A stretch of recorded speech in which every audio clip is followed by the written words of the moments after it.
السلام علیکم دوستو، میں ہوں سرفراز اصلاحی۔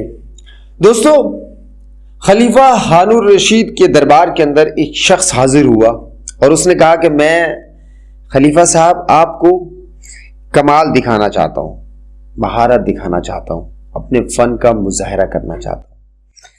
خلیفہ نے اس کو اجازت دی کہ آپ اپنے فن کا مظاہرہ کریں۔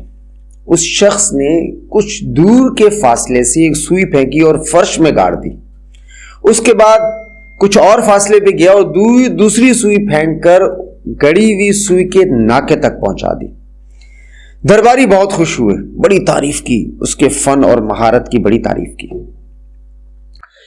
خلیفہ نے حکم صادر کیا کہ اس شخص کو 100 دینار تحفے میں دیے جائیں اور 7-10 کوڑے بھی مارے جائیں۔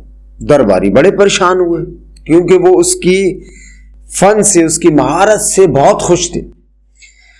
انہوں نے خلیفہ سے یہ سوال کیا کہ آپ کا حکم سر آنکھوں پر، لیکن اس شخص نے تو اپنی مہارت دکھائی، اپنے فن کا مظاہرہ کیا، پھر آپ نے اسے کوڑے مارنے کا حکم کیوں صادر کیا؟ تو خلیفہ نے کہا کہ اس شخص کی قابلیت قابل ستائش ہے، میں نے اس کو 100 دینار تحفے میں دیے ہیں، لیکن اس نے اپنی قابلیت کو غلط جگہ استعمال کیا ہے، اس لیے میں نے اس کو 10 کوڑے مارنے کا حکم دیا ہے۔ اس کو یہ چاہیے تھا کہ اپنی قابلیت کو قوم کی تعمیر اور ترقی کے لیے استعمال کرتا۔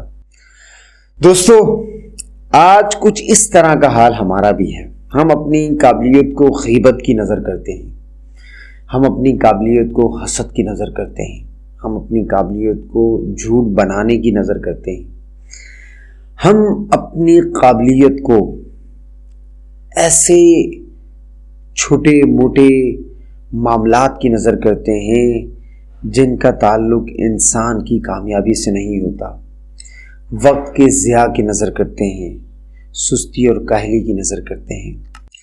دوستو، اگر ہم بھی اپنی قابلیت کو اپنی شخصیت کی تعمیر کے لیے استعمال کریں، اپنی معاشرے کی تعمیر کے لیے استعمال کریں، اپنی قوم کی تعمیر کے لیے استعمال کریں، تو یقین کریں ہم خود بھی بہت آگے جائیں، ہمارا معاشرہ بھی بہت آگے جائے، ہماری قوم بھی بہت آگے جائے۔